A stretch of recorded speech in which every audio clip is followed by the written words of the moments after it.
My dissertation investigates how disappearances and sites of violence across North America communicate and persist, exploring the unseen forces behind them.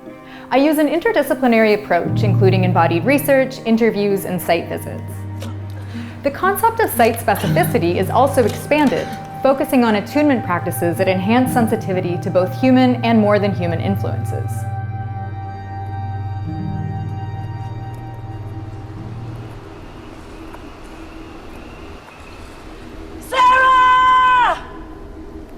In the first segment, I analyze artworks that address ongoing colonial violence against Indigenous people in Western Canada. Scott Benesiinaabandan's Land Memories Starlight Tours and Rebecca Belmore's Freeze both focus on Neil Stonechild's death in Saskatoon, which happened in police custody. They highlight the practice of starlight tours, which involved authorities abandoning people in freezing temperatures outside of city limits. Belmore's Vigil, performed in Vancouver's downtown Eastside, honors missing and murdered Indigenous women and girls. Brenda!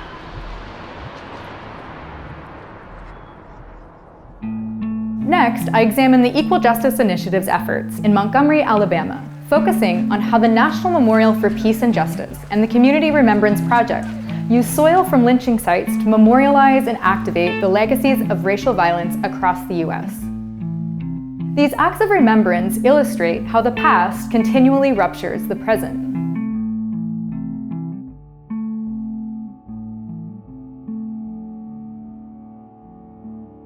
This project emphasizes the importance of attunement in uncovering the complex interactions between historical trauma, memory, and material remnants.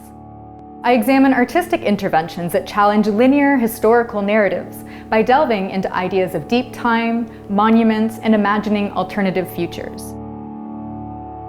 Postcommodity's repellent fence installation temporarily intercepted the US-Mexico border, highlighting the political implications of dividing Indigenous nations. Chinupa Hans-Galuger's Future Ancestral Technologies envisions post-capitalist, post-colonial worlds and a human-earth reconnection.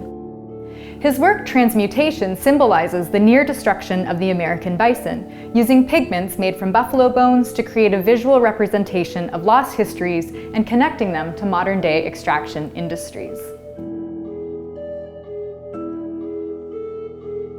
In the final segment, I explore Faye Driscoll's performance Weathering, which renders the slow violence of forces like climate change tangible. It emphasizes the importance of live, physical presence in our digital era, challenging the distinctions between body and environment.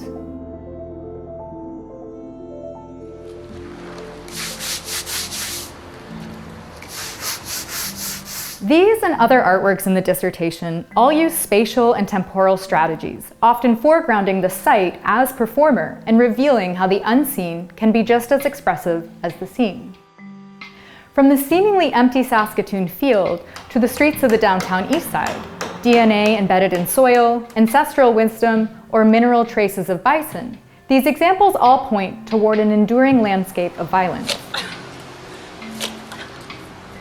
By highlighting how these forces intertwine to shape contemporary life, it calls for a radical rethinking of our responses to violence and fostering more empathic and engaged communities.